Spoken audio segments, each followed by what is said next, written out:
Denise, I think you can play this jingle.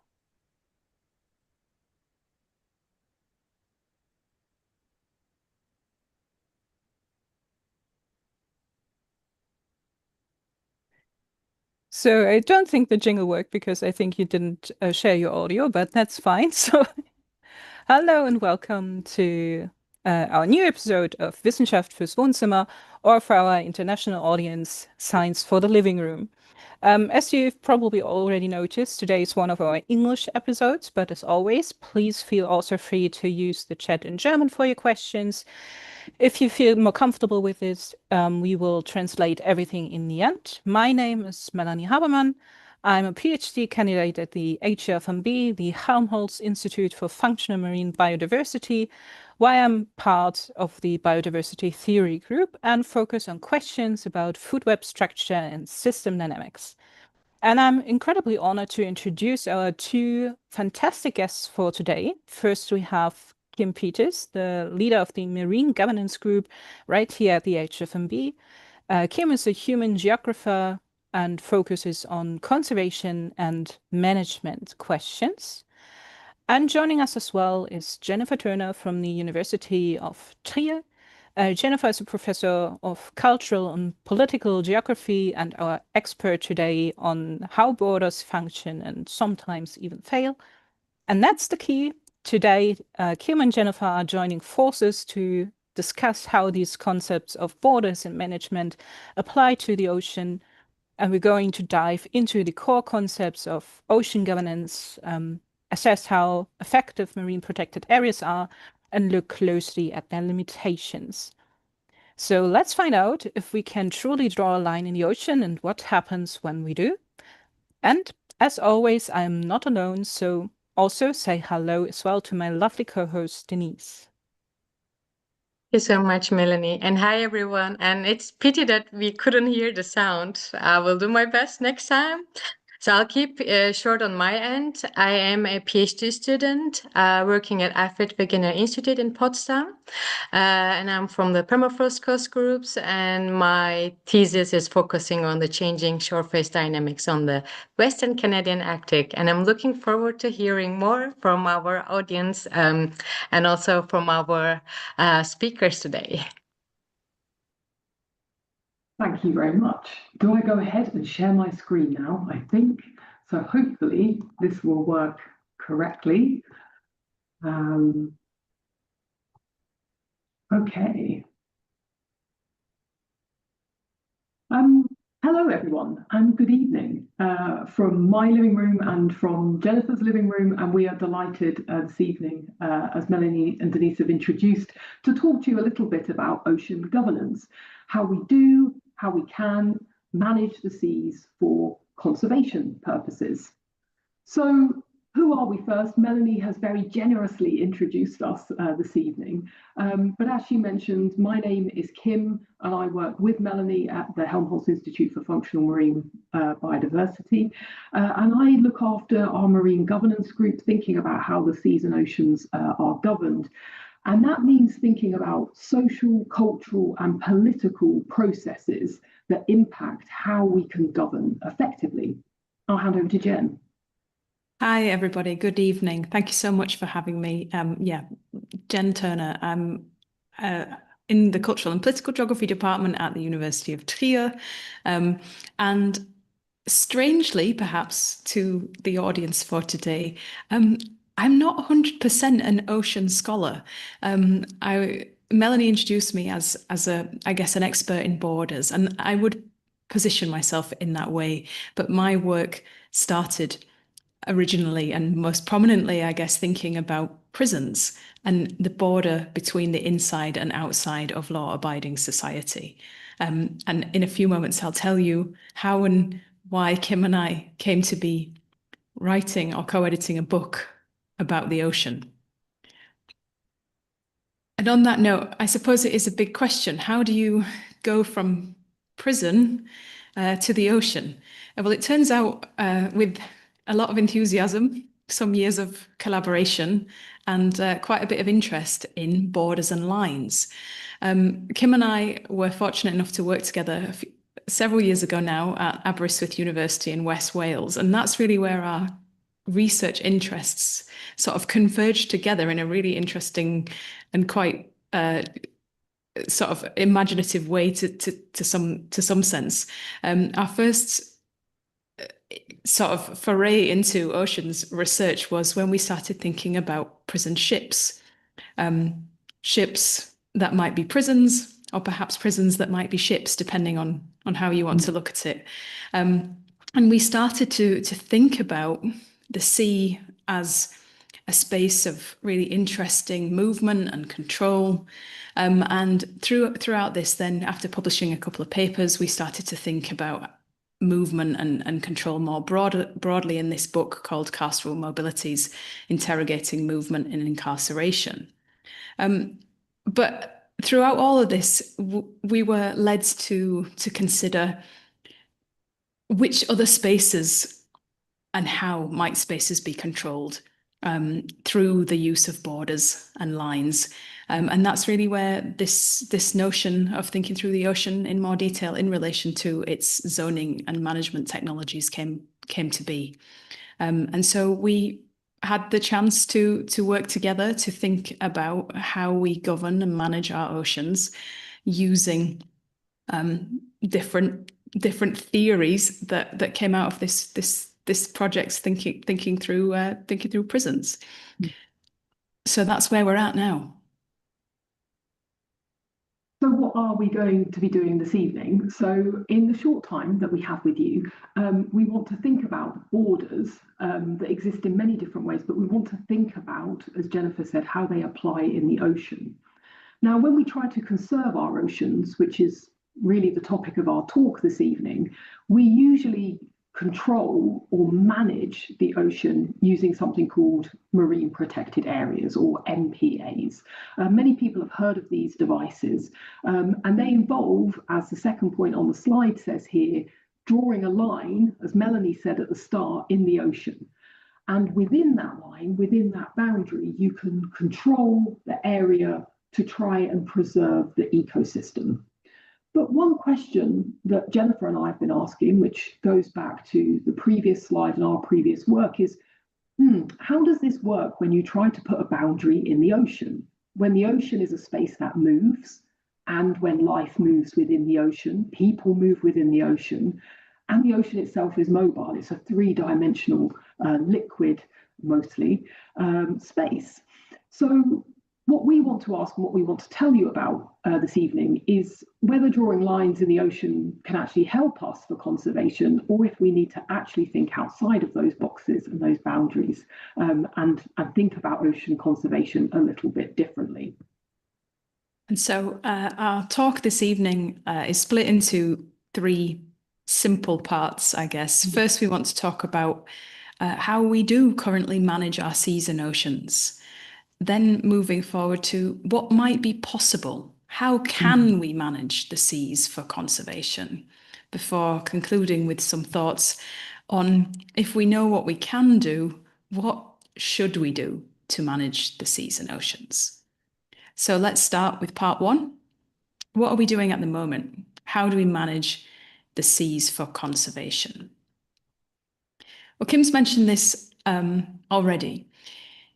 We use approaches oftentimes which we would call area-based management tools, or ABMTs. Now, what's that? But let's first go back to generally how we control and manage different spaces in our world. And actually, we often use techniques that started on the land to control and manage our oceans. What do I mean by that? I mean thinking about what we do with our landed territory.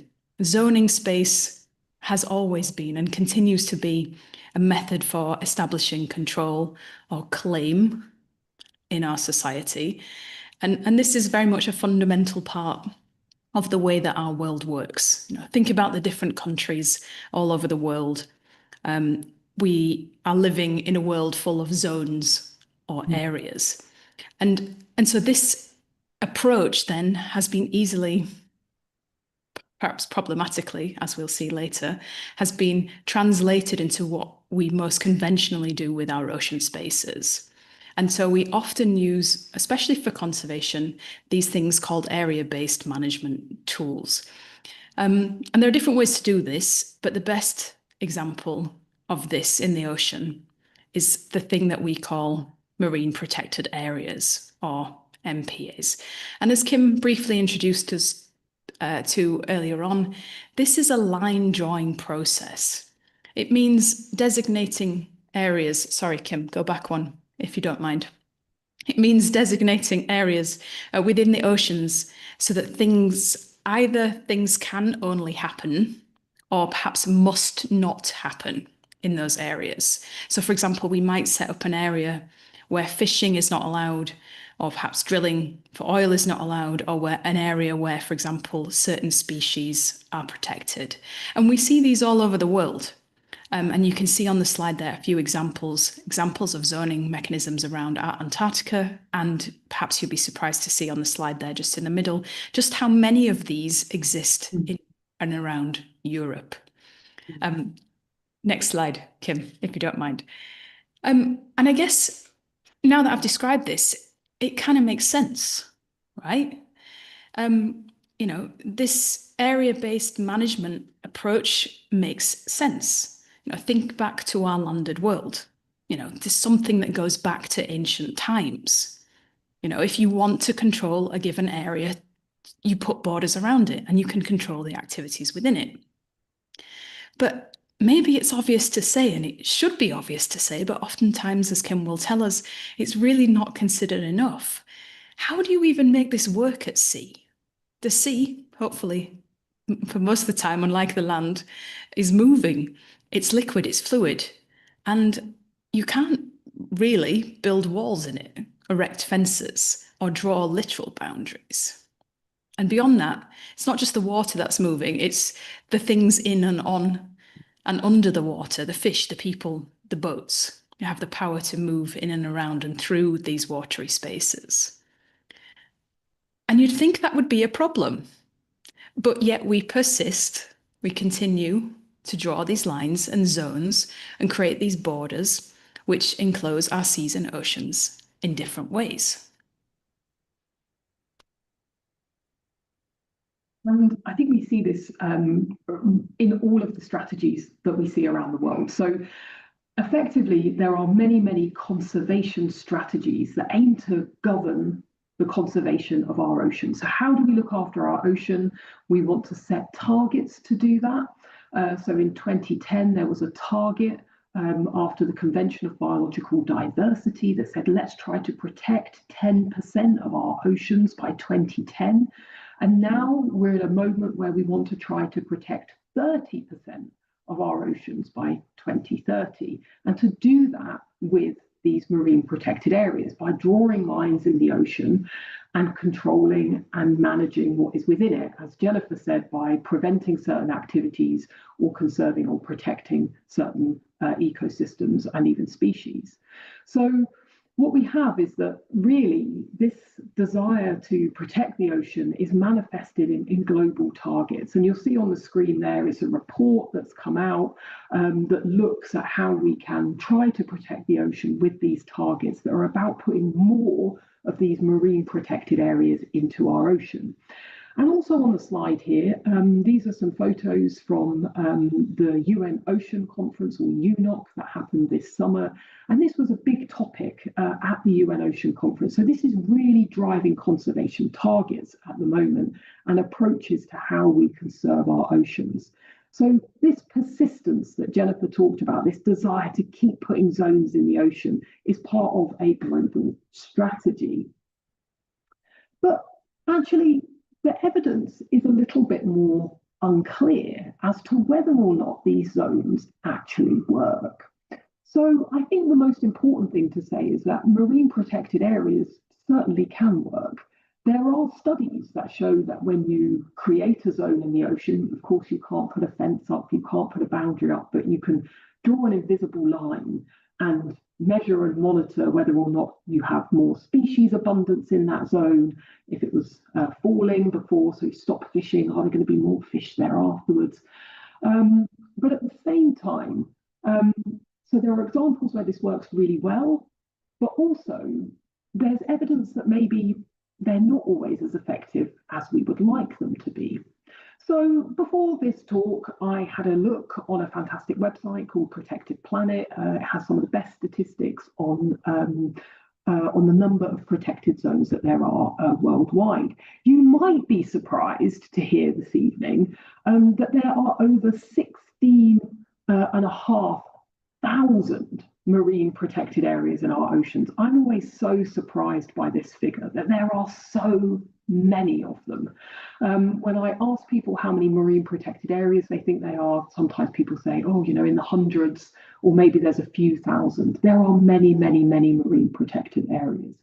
And at the moment, 9.61% of our oceans are protected with these zones, with these bordered management tools that aim to conserve our oceans. And that represents, as you see here, a huge amount of square kilometres of our ocean that is protected. But as I mentioned, the evidence is actually a little bit more unclear as to how effective they are. If you look at the second part of the slide, you'll see that currently not all of these zones in the ocean are fully protected. So that means that we don't always measure and monitor how effective they are. So it's quite difficult to actually monitor some of these areas of the ocean, particularly very big marine protected areas. So one thing that I guess we're quite interested in as ocean governance scholars is how can we make these management tools that can help conserve, preserve, and restore our oceans more effective? Because sometimes, as the points on the screen say, marine protected areas may lack the monitoring to measure their effectiveness. If you're going to create a border and try to improve an environment, you need to measure if it is improving or not. So you have to know what state it was in beforehand and then measure how it's improving over time. Do you have the funding to do that? Can you continue to do that? It might be quite difficult to police and secure the boundaries of a marine protected area. Some of them are very, very, very, very large. And if they're in the high seas or international waters, who's responsible for doing that? So can they always be policed, or will there be people partaking in activities there that perhaps shouldn't be? It can also be hard to prosecute people who break the laws because, again, someone has to decide to take that to court, and that costs money. And what evidence do you need that might be heard in a particular court? A really important point is that they may also prosecute the wrong people. We might be looking at activities that happen in marine protected areas, and it might be that someone's fishing there who has always fished there but just doesn't happen to have a license.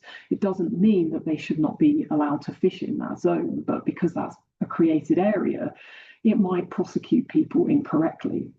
The same can happen when traditional artisanal fishers are not aware of marine protected areas, which might therefore cause problems for them in marine protected areas.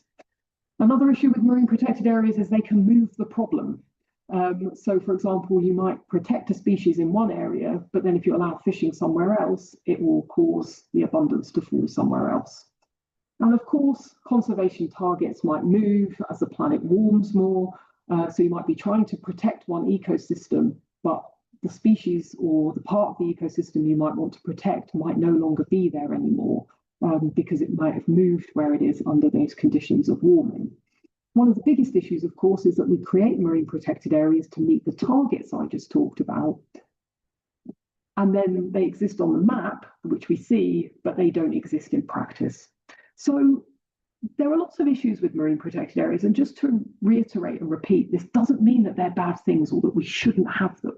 But it means we have to highlight these issues so we can think about how they work better. So why do we govern like this? And Jennifer's mentioned this already. We govern like this because we always have. As Jennifer mentioned in the bottom point on the slide, because this comes from very Western ways of managing space, but also because, as the middle point in the slide says, it's a way that's easy to understand. If you want to control something, you draw a line on it. It's a simple yet elegant solution to ecosystem management.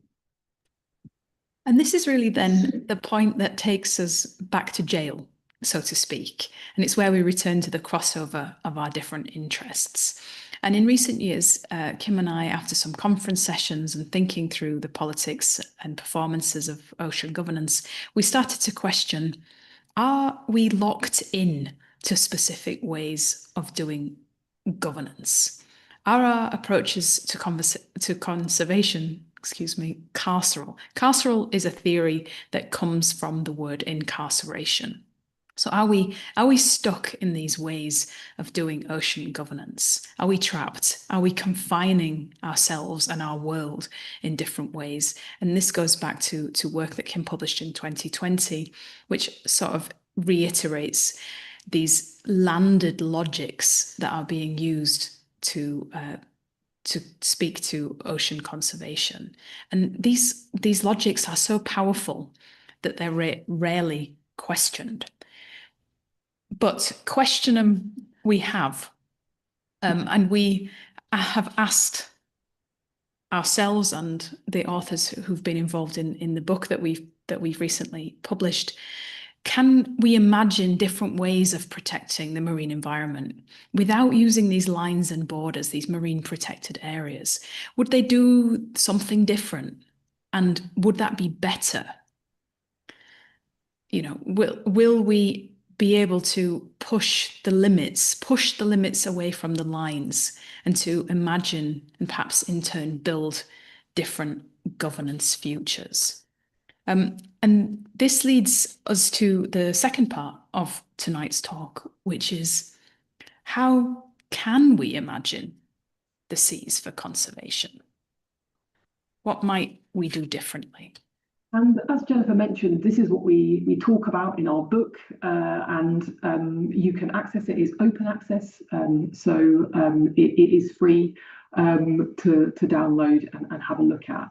And as we write in our introduction, we consider the way that borders are planned, enacted, monitored, enforced, but also the ways in which they're porous, leaky, subject to change, transgressed, contested, and all in this largely mobile space that we're talking about.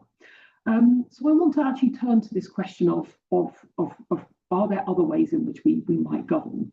And it's also important for me to say that what we're talking about this evening is not limited to our work. There are lots and lots of marine governance scholars who have been writing for many years, raising the points that we raise about marine protected areas, with a wish that we can make management and governance of our oceans better, fairer, more just, and improving lives of people and indeed the environment. So if you are interested in this, it's not only us who's writing about this. There are lots and lots of people who are writing about this, who are working in the marine governance and policy field.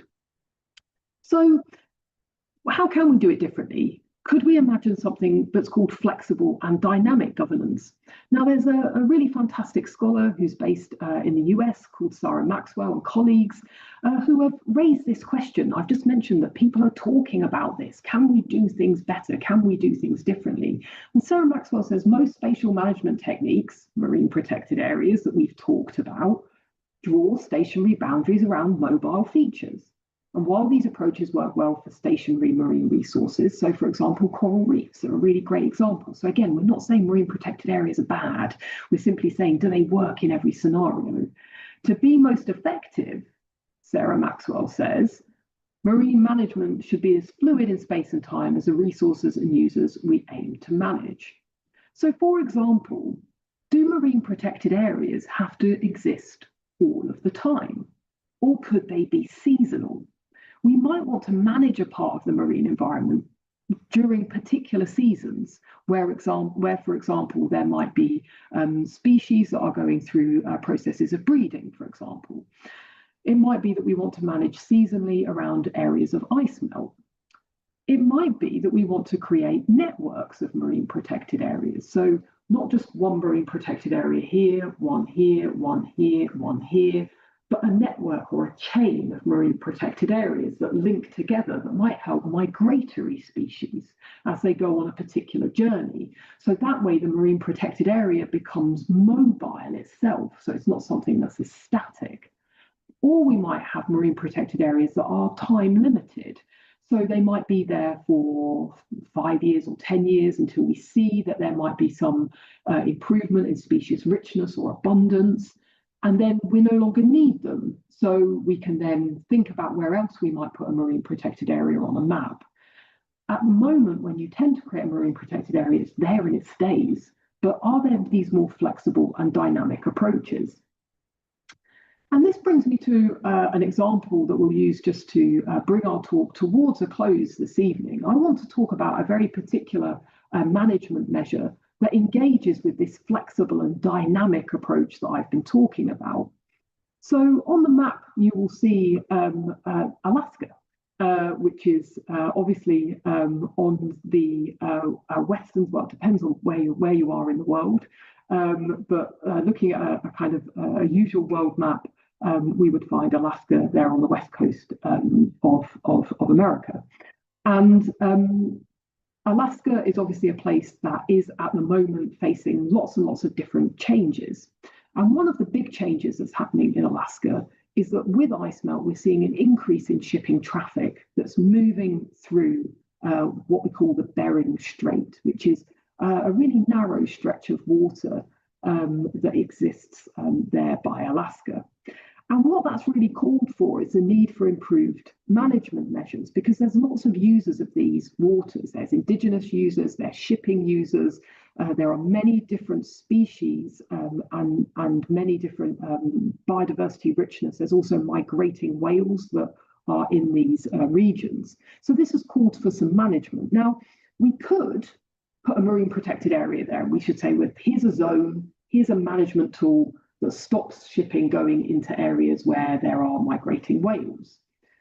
But instead, what they've created, or what a fantastic organization has created in Alaska, is a real-time dynamic and flexible mode of management. So this organization has been operating for a very long time now, and what they do is they use the latest technology to share information between the shore and the ship, to tell ships where to go, to avoid areas where they might be a whale strike or where we might see ice flows.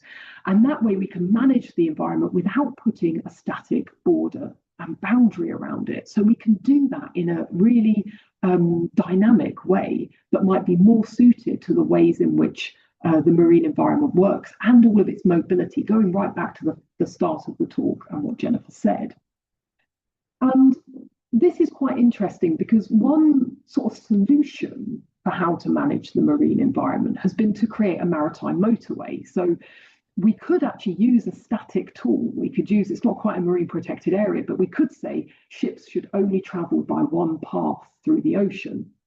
But actually what we tend to find is that actually using this new technology, thinking about how you communicate between ship and shore would be more effective. So as one of the people in this organization told me, they said, the best way we can manage places like the Bering Strait is to send information, use technology. So use radar technology, use GPS technology, warn those at risk, say you can't go through the Bering Strait here, here's the guidelines now, stay here, we've had a sighting of whales here, there's ice here, we'll let you know where you can go because it is a dynamic situation. So this gets us then towards our conclusions, which is how should we then manage the seas and oceans? And we don't have any answers here, but I'm just going to hand over to Jennifer to end us on this evening. I think we perhaps would tentatively bring ourselves towards some guidelines or thoughts or reflective commentaries rather than hard answers. And I suppose the big question is, just because we can govern seas and oceans differently, should we do it? And what should we do moving forward? I think, or we think, we should be more critical of marine protected areas as a simple solution, especially given this drive towards enclosing 30% of the ocean using these area-based management tools. And actually, given all the things that Kim explained in terms of the potential weaknesses of marine protected areas and the potential strengths and capacities of more flexible and dynamic ocean governance tools, perhaps there should be a mix of approaches, static and flexible, brought together at different times and in different spaces for different durations based on the context in which you might find them. And actually, when my students are asked to debate on this topic should marine protected areas be the way that we govern our seas and oceans? They always conclude at the end of that debate that we should do some kind of mix. And so we should recognize other management measures. And I think that's the other thing that perhaps could be really overtly said about marine protected areas in many ways. We should be removing the notion that marine planning and marine governance should only be articulated by people from the top. We should be reacting to and from and with communities and thinking about things that maybe try to do governance in a more understanding and perhaps less power-laden ways. And I think the thing that we take from our sort of understanding of these things is that these borders are not just present in stories about conservation. And there are other examples beyond the conservation of seas and oceans, and especially we would encourage you to go back to the book and look at some of the other work that thinks through line drawing exercises in seas and oceans around things like the effects of climate change. If we think about the work from our author Yvonne Kuntz, for example, and I could mention more, and there are lots of great chapters, and I'm sorry that we don't have time to mention them all at this point, but I think there are other ways in which our seas and oceans become I guess the victims of line drawing exercises around things like migration. Think about the watery lines that are drawn around migration crises in our contemporary world. I think there are also issues around planning, and especially in terms of our future challenges around all kinds of other ocean resources. I think a hot topic at the moment, including deep sea mining. So all in all, I think our critical take on all of this is that we are existing in an ocean full of lines, and maybe there might be different ways to think about how we draw those lines, if at all. Thank you. Dankeschön, and a happy festive season. Thank you so much for the interesting talk. I think we all know now a little bit more about ocean governance and marine protected areas. But if our audience has any questions, now is the time to ask them. Right now, I don't see anything in the chat. So I will take the time and just introduce our next topic. We will now have a little holiday break and be back at the 22nd of January, I think. And although there's still some time or some weeks in the future, I can already tell you what the next talk will be about. And that should work out, yeah. So the next episode will also be in English, and this time we are happy to introduce our guest Friederike Zickler from the Rice Research Institutes of Sweden. And she will give a talk on how seafood can contribute to a more nutritious and less climate-impacting diet. Friederike will discuss findings that show large variations in climate and nutrition performance among different seafood species and protection methods. And if you're interested in this topic, make sure to tune in January. And don't forget to leave us a like on our channel and subscribe so you don't miss the next episode as well. And now let's get on with the question part of today. So Denise, how's the chat doing? Do we already have some questions there? Thank you, Melanie. So far, we have actually some gratitudes shared in the chat, but I can kick the floor with my very first question, because this was a very exciting presentation and I would like to use the opportunity. I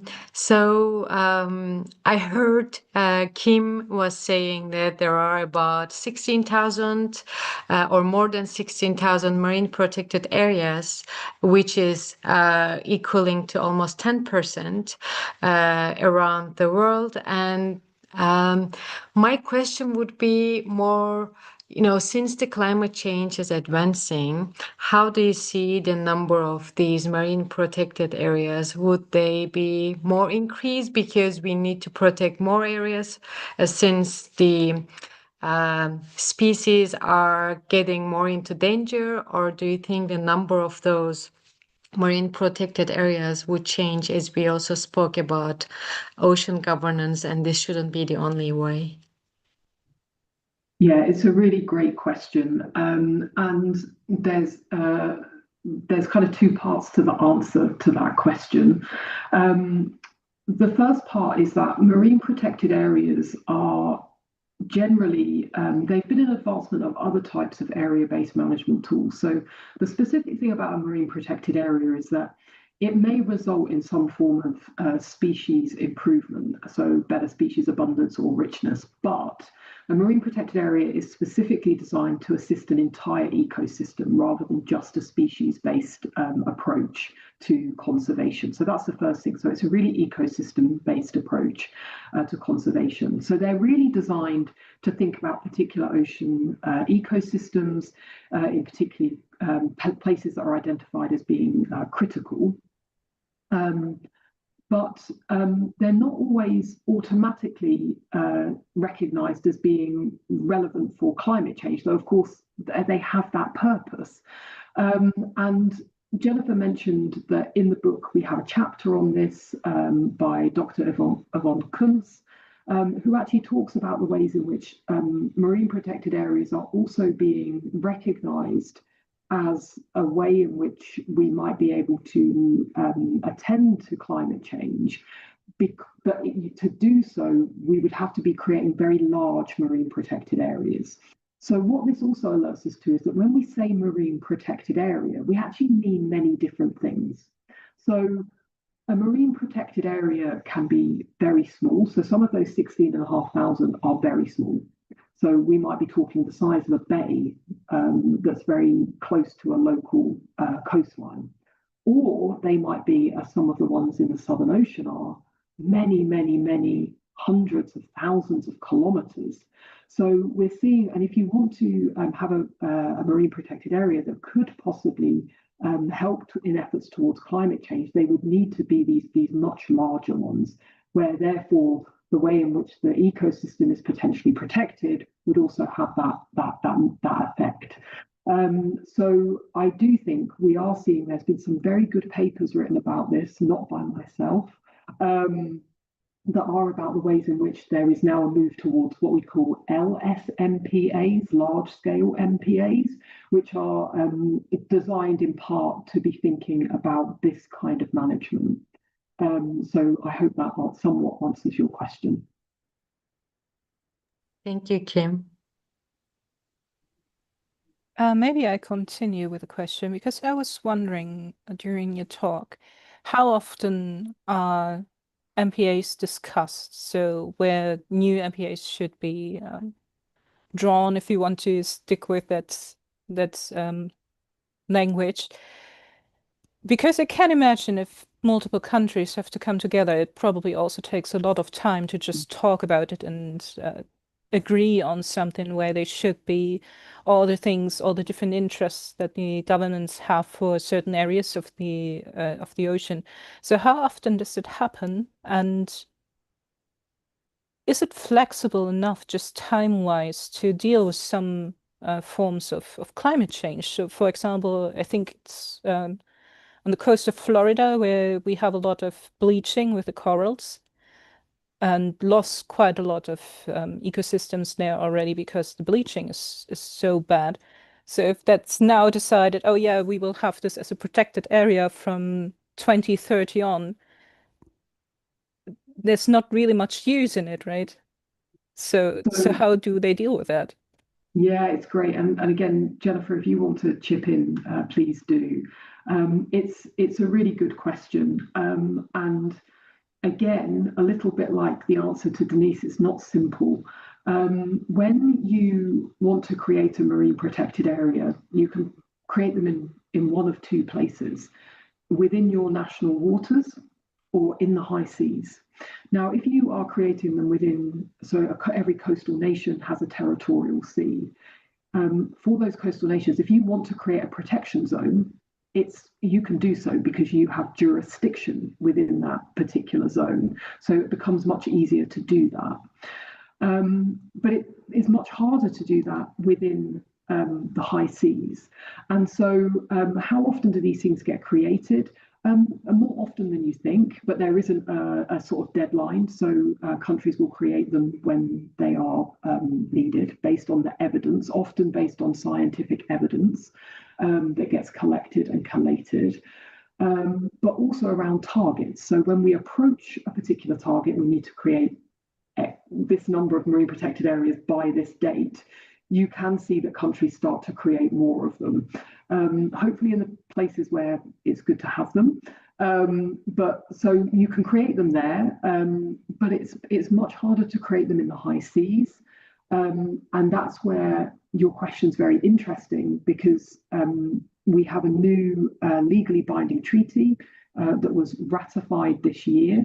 It was adopted in 2023. It was ratified this year in 2025, which is called the BBNJ, which is the biodiversity in areas beyond national jurisdiction and how we manage basically marine resources. And that BBNJ agreement, so it's an agreement at the UN, one of the biggest changes to the United Nations Convention on the Law of the Sea. What that BBNJ does is it for the first time, it will enable nations to think about creating high seas MPAs. But you're quite right, is that it's going to be quite difficult. Nations will have to come together to agree on where they should be. And these negotiations can often take a very long time. So even getting the BBNJ agreement has taken many years. So then you're asking, well, yeah, okay, so following Denise's question, can marine protected areas be useful for climate change? Well, yeah, possibly, but can we get them in the water to do so? That's another question. So at the moment, we haven't, we're still waiting to see how high seas MPAs under this new agreement will start to develop. Watch this space. But yeah, in terms of when they get created, I mean, it was very interesting. In my class the other day, I showed the slide. I said there are currently 16,545 marine protected areas. And my student went on the same website and said, no, Kim, there's 4 have been created since you made that slide. So I made the slide on a Friday and I teach on a Tuesday, and between the Friday and the Tuesday there were 4 more marine protected areas on that list. So hopefully that just gives you an impression as to they're being created all the time, but easier to create them in your national water than in the high seas. But the high seas ones might be the ones that might be more effective against some global issues. Yes, super interesting.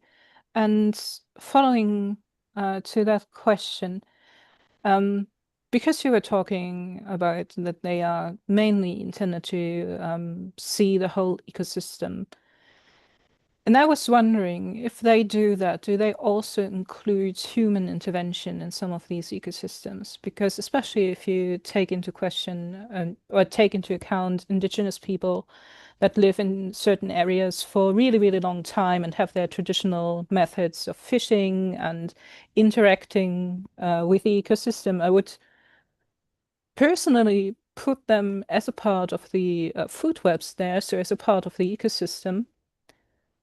And is that something that is also thought about when marine protected areas are talked about? So when people decide where to put them?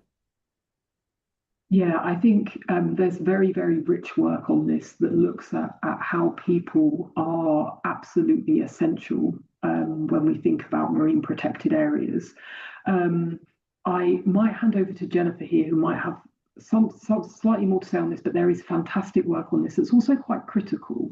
That's very important. It's not just about how do you include people's perspective in making an MPA, or how do you get people on board with making an MPA. It's also relevant to ask, should there be an MPA in particular waters where they're really important for people sustaining their livelihoods and their ability to eat. But Jen, do you have anything to add on that question? Well, I sort of wanted to go back a little bit to line drawing in the ocean more broadly, because several countries, especially countries which have a high reliance on artisanal fishing, for example, fishing from much small scale crafts, subsistence fisheries, they do have zones, parts of their territorial waters that are prescribed only for those fishing mechanisms. And so in those areas, you're not allowed to have huge trawlers, for example, in those areas. So I think even the basic line drawing exercises of some countries do take into account that there are various different human needs. So that's kind of what I wanted to add.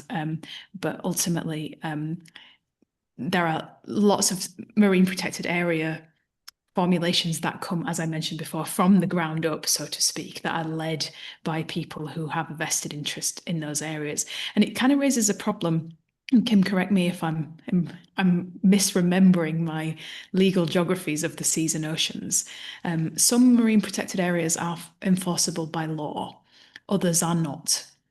So in theory, anyone can create an area-based conservation area in the sea. They can say we should conserve this area. That doesn't mean that it has to be legally enforced. And so you do get areas suggested by, for example, NGOs or charities or campaign groups designated as areas in the ocean that we should protect. But then those areas are then not often legally then enforceable. But nevertheless are used oftentimes for kind of political narratives or future imaginaries. They're used then as the basis for then creating official marine protected areas later down the line. Yeah, I think it's a good point as well to note that your question is really good, Melanie, in that different people want different things from the ocean. I think this is really crucial. Your conservation NGO might want one thing from the ocean. Your big business might want something else from the ocean. Your traditional users of the ocean will want something else again.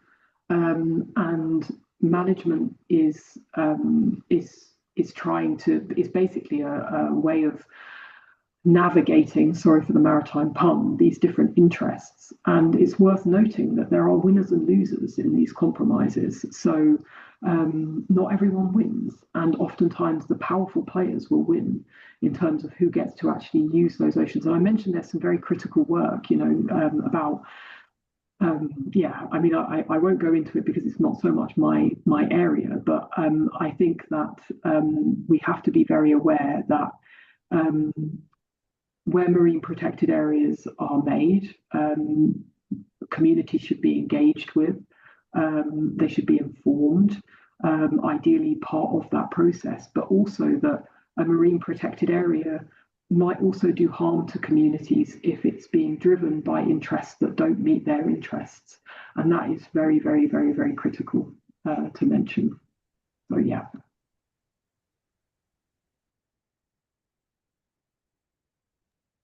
Well, I'm also monitoring the chat in the meantime, and I'm glad that actually one of our participants said that all of my questions were answered during the presentation. So this is great, and I'm also learning a lot.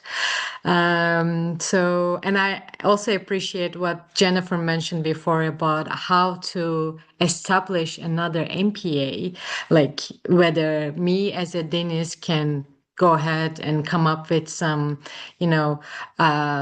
proofs. Would it be enough to justify that we need such marine protected areas around where we are living? So this will bring me actually to my next question. Jennifer again mentioned about the recognition of other measurement and management measures like designed by the communities or not area-based. And I do remember that you all mentioned about local waters or territories. And I'm wondering, so what would be the take of the community-based research here. So often, I mean, also in my research, this is a huge actually tool to have community being part of that overall local product, right? Not only the research-wise, but also this is bringing a lot back to the community. So thinking of any type of organization can have role in developing those MPAs. What would be the role of the community here to also increase the, I don't want to say the layer, but let's say the effectiveness of those areas? Because when you tell me MPA, I don't want to only create borders like we are putting between the countries, because you also mentioned before that there are no borders to the waters. So animals are moving in between, and these are just kind of imaginational areas. So how we as part of like member of a community can also have a role in those community-based actions in regards to MPAs or overall ocean governance. Not only limited to obviously national waters, but maybe beyond. Yeah, and I think this is a great question, and it's a real problem. And I think that, again, there's some research that happens in our institute. It's not done in my research group, but it's done by our transfer office. And they work on some projects that are related to marine management. And they talk about the fact that, that when, if research is the thing that informs where the marine protected area is, then, and you want to bring in people's perspective, so not just relying on your ecological, your biological, your geochemical data, but you're working with people, then you really should have social scientists on board first, who have expertise in working with people. That's very important. But in that group, they talk a lot about, they use the word co-creation, which is that it should not be the case that, that be it researchers or indeed NGOs or any other actor goes in and creates a marine protected area and then tells people they have to abide by it. But these things should be made with, together in combination with.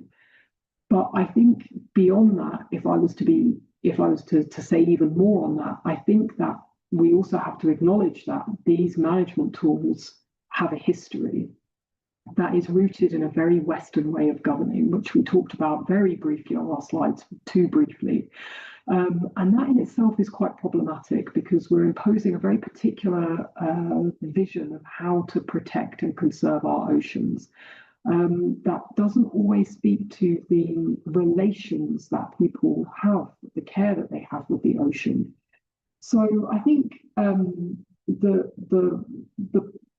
I think there is a need to, before actually you say, right, we want to create a marine protected area, let's talk to a community, let's get them on board, then let's create it, then let's tell them to, it needs to start way beyond that to, should there even be a marine protected area there? Or is that community actually stewarding their marine environment already? Because the problem might not be anything to do with that community. It could be to do with a much bigger problem, large scale industry, fishing that goes into that area that isn't related to the local community. Oftentimes, I think we look to the local communities for answers when they are not the problem. The problem is much broader. You know, I mean, to go back to climate change, for example, I was reading a report in the news about, you know, the world's richest people and the production of kind of, yeah. And so what I'm saying is that again, it shouldn't be the labor of people in the world to necessarily have to find these solutions when actually the problem might be somewhere else. So I think it's a really good question. But where you know, I mentioned those different sizes of marine protected areas. Some of them are very big, some of them are smaller. It's often small ones that are quite well monitored, and we know if where there might be then improvement to the marine environment. Those are the ones where more consultation is possible. When you talk about these large-scale marine protected areas, 100,000 square kilometres, who is deciding on those? Who is the local community to a marine protected area that's 100,000 square meters? And basically, those are ones where we're talking about an international community. And again, it's those people with power who get to decide. We find that in spaces like the UN, so when the BBNJ was negotiated, there are some brilliant researchers who've done work on the BBNJ. And there's a super paper that kind of talks about the same old people who are around the table. It's the powerful nations that are there. Some nations don't have the capacity to send delegates to these negotiations. So then we end up with agreements that don't represent everyone, even though apparently they do. So these are some of the dynamics that then shape the potential success of these measures. But I think the most important thing is we have to ask questions about these measures and not just say, okay, this is how we're going to save the ocean by putting marine protected areas in it. Well, we may well do, but only if we actually think about how do they work? Do they work? Do they fail? Could they be better? Can they function in the way they're intended to? So we have to ask those really vital questions to make sure that we are doing things right. Yeah. Thank you. I really appreciate that we are doing this right now in this session. And my kind of last question would be to both of you, actually.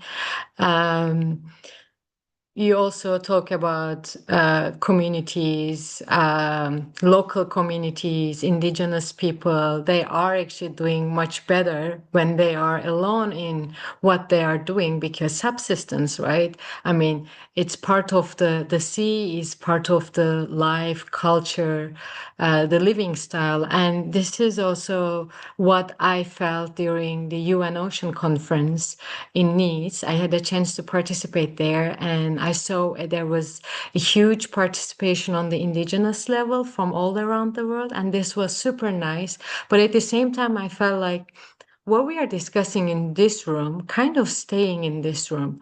We don't have the policymakers who has to listen those and take away what was summarized in that room or the main needs and actions. I'm actually glad that you also mentioned about the BBNJ.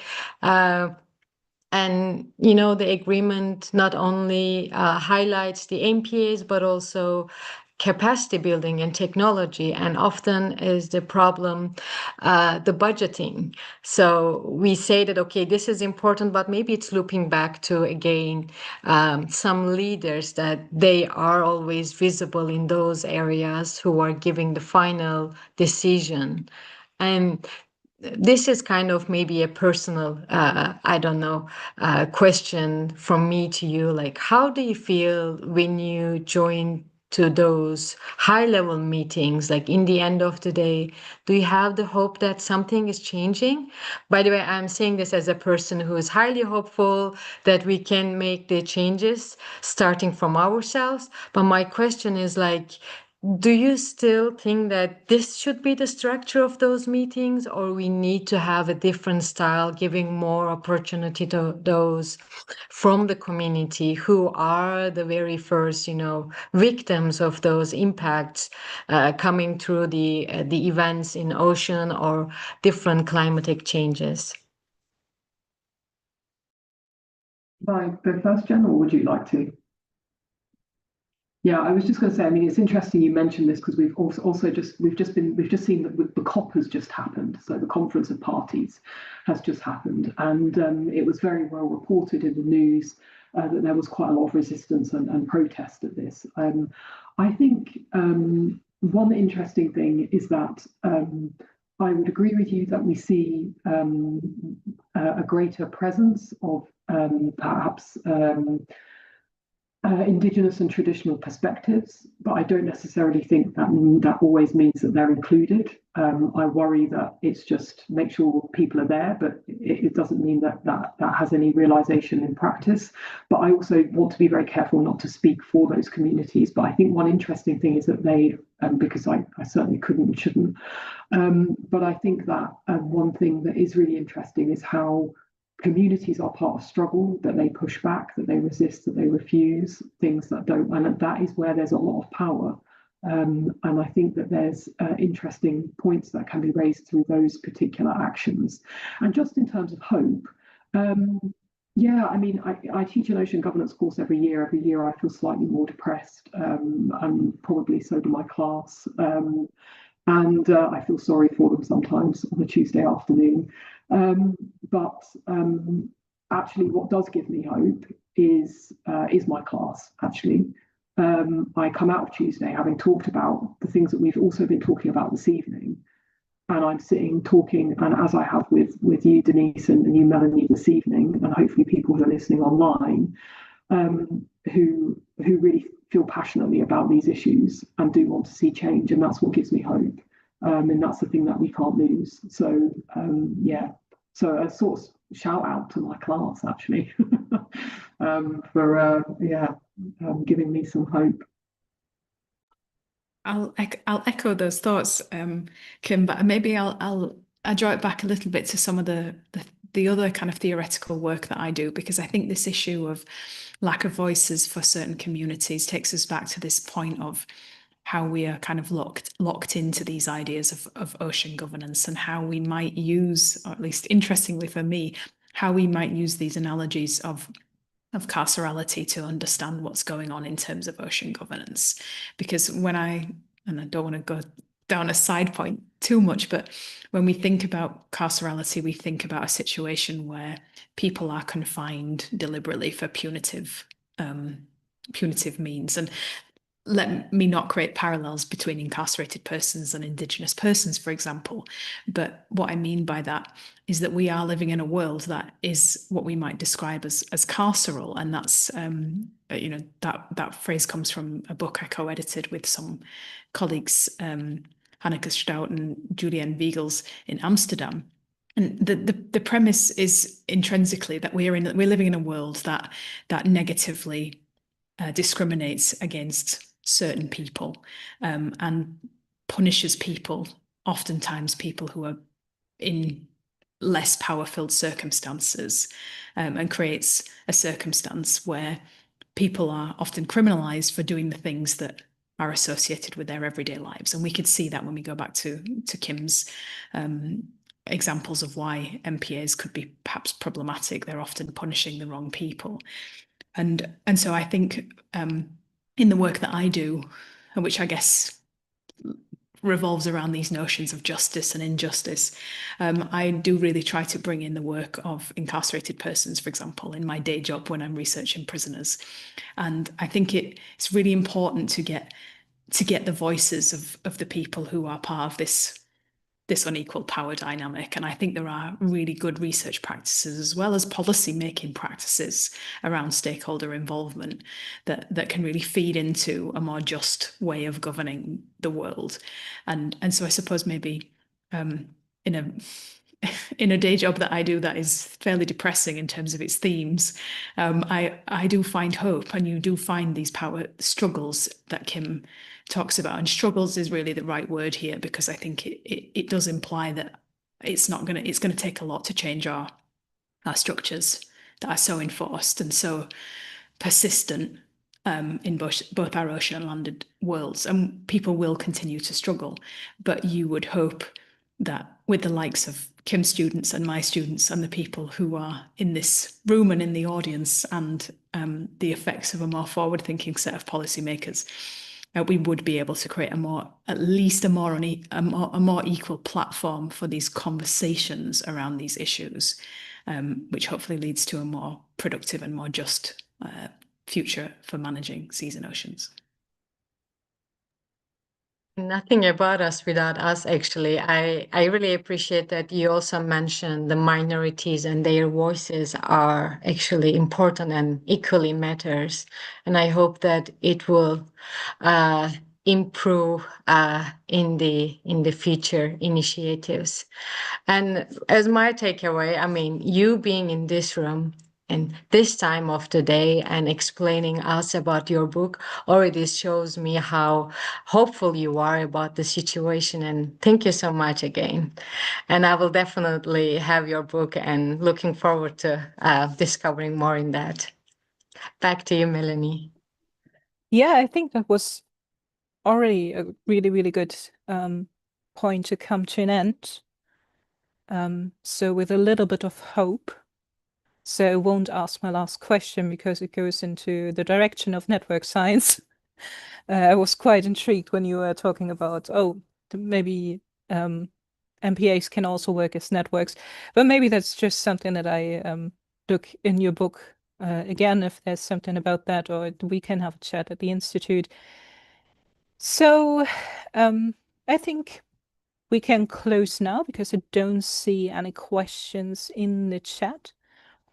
And with that, because it's the last episode this year, happy holidays to everyone. Merry Christmas. Frohes neues Jahr. So happy new year already.